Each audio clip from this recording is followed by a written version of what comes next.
श्रीमद् भगवद गीता यथारूप अध्याय 18 संन्यास की सिद्धि द परफेक्शन ऑफ रिनुंशिएशन श्लोक 47।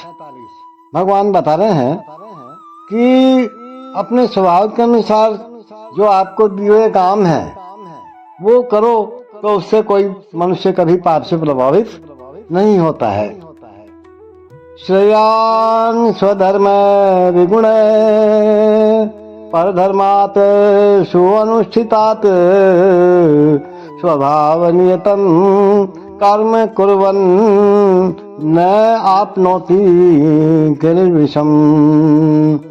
श्रेयान् स्वधर्म विगुण परधर्मात् सुअनुष्ठितात् स्वभाव नियतं कर्म कुर्वन् न आपनोति किल्बिषम्। अपने वृत्ति परक कार्य को करना, जैसी वृत्ति है जैसा वर्ण है उसके अनुसार काम करने को क्या बोलते हैं? वृत्ति परक।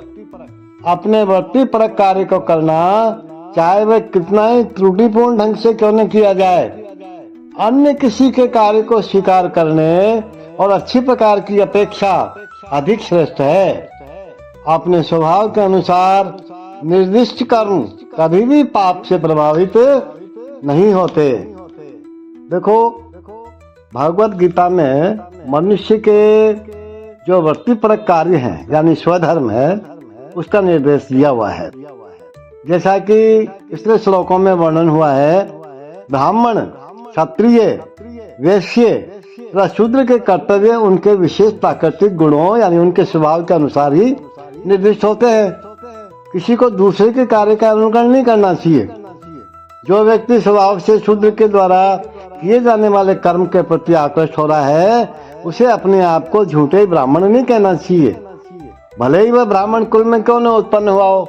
हम मान लो ब्राह्मण कुल में उत्पन्न हुआ है और शूद्र के कार्य की तरफ आकृष्ट हो रहा है तो उसको ब्राह्मण कुल में उत्पन्न हुआ नहीं मान करके शूद्र के जैसे कर्म कर रहा है तो शूद्र ही हो गया वो। इस तरह प्रत्येक व्यक्ति को चाहिए कि अपने स्वभाव के अनुसार कार्य करे। कोई भी कर्म निकृष्ट नहीं है, कोई भी काम खराब नहीं होता है। आपको जो काम दिया है, जो वर्ण दिया गया है उसके अनुसार आप काम करें, यदि वह परमेश्वर की सेवा के लिए किया जाता है। ब्राह्मण का वृत्तिपरक कार्य निश्चित रूप से सात्विक है, लेकिन यदि कोई मनुष्य स्वभाव से सात्विक नहीं है तो उसे ब्राह्मण के वृत्तिपरक कार्य यानी स्वभाव ब्राह्मण के जो धर्म है उसका अनुकरण नहीं करना चाहिए। क्षत्रिय या प्रशासक के लिए अनेक गर्हित बातें हैं। क्षत्रियो को शत्रुओं का वध करने के लिए हिंसक होना पड़ता है, कभी कभी कूटनीति में झूठ भी बोलना पड़ता है। ऐसी हिंसा तथा कपट राजनीतिक मामलों में चलता है, लेकिन क्षत्रिय से ये आशा नहीं की जाती कि वह अपने वृत्तिपरक कर्तव्य त्याग करे और भाई साहब ब्राह्मण के कार्य करने लग जाए। मनुष्य को चाहिए कि परमेश्वर को प्रसन्न करने के लिए कार्य करे। देखो, उदाहरण के लिए अर्जुन क्षत्रिय था, वह दूसरे पक्ष से युद्ध करने से बच रहा था, लेकिन यदि ऐसा युद्ध भगवान कृष्ण के लिए करना पड़े तो पतन से घबराने की आवश्यकता नहीं है। कभी कभी व्यापारिक क्षेत्र में भी व्यापारी को लाभ कमाने के लिए झूठ बोलना पड़ता है। यदि वह ऐसा नहीं करे तो उसे लाभ नहीं होगा। कभी कभी व्यापारी कहता है, अरे मेरे ग्राहक भाई, मैं आपसे कोई लाभ थोड़ी ले रहा हूँ। लेकिन हमें ये समझना चाहिए कि व्यापारी बिना लाभ के तो जीवित रह ही नहीं सकता। अतएव यदि व्यापारी ये कहता है कि वह कोई लाभ नहीं ले रहा तो इसे एक सरल झूठ समझना चाहिए। लेकिन व्यापारी को ये नहीं सोचना चाहिए कि चूंकि वह ऐसे कार्य में लगा है जिसमें झूठ बोलना आवश्यक है, अतएव उसे इस व्यवसाय को त्याग करे ब्राह्मण की वृत्ति ग्रहण करनी चाहिए।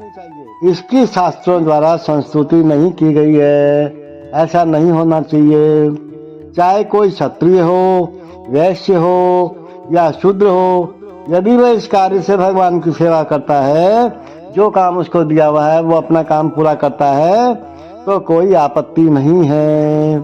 कभी कभी विभिन्न यज्ञों का संपादन करते समय ब्राह्मणों को भी पशुओं की हत्या करनी होती है, क्योंकि इन अनुष्ठानों में पशु की बलि देनी होती है।